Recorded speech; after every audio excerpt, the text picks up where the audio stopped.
Welcome back to the long exposure. Today we're going to talk a little bit about white balance, okay? If you don't know what white balance is, this is one of the important things you need to understand about your camera, your cell phone, whatever it is it is not the human mind, okay? It cannot decipher the color of white to what it should naturally be, okay? So we know your camera interprets what you give it, right? So meaning it interprets, you tell it to shoot at a certain shutter speed or a certain aperture, and it's going to do that, okay? But it cannot tell you, even if you're on automatic mode, it cannot tell should this be a different white balance, okay? And what white balance is it's going to pretty much affect your whole entire scene, okay? So if you've noticed, if you're taking your camera inside a place that has fluorescent lights or incandescent lights or outside and use the same settings, you're going to have completely different looks, okay? Because that light inside, if it's an incandescent light, it's going to be a lot warmer, okay? Whereas if it's fluorescent, you're going to have kind of a more cold feeling to your stuff. And if you're outside, you're going to have more natural lighting, okay?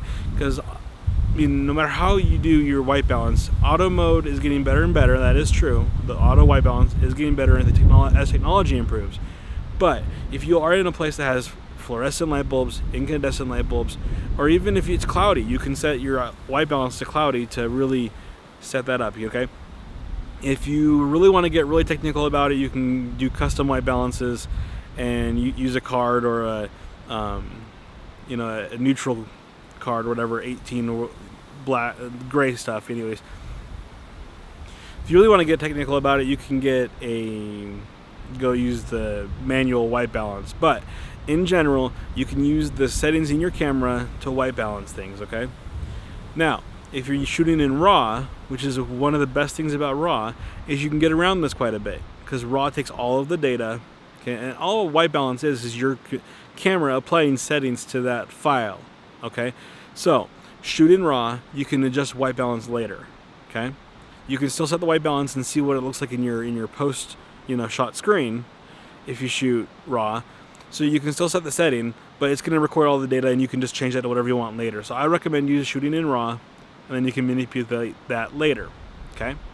But white balance is important because if you, for example, if you're shooting JPEGs and you're shooting with your phone, for example, and it doesn't do RAW, you're going to be stuck with that really warm temperature, and the white is not going to be correct, okay? That's why when you go into post-processing a lot of the times in Lightroom or Photoshop, whatever you're using, I recommend Lightroom. And by the way, I put all the products in the description down below that I use. So if you want to check those out for the best price possible, they're all down there. But that's why a lot of times if you correct that, it looks a lot better. But if you can save yourself some time by shooting it in the correct white balance. So set it to the right settings. Don't be lazy about that. It's going to save you time post-processing. And it's going to allow you to see that picture in real time as you take it better, okay? Whether you're using a cell phone or if you're using a camera and then viewing it right after you take it. Anyways, guys, it's a little bit of white balance. If you learn how to use a histogram also, it's going to help you a lot with that as well as just general photography. Histograms are something you want to research, read up on, and we'll go over those in a future video. Anyways, guys, until next time, please subscribe, and we'll talk to you guys later.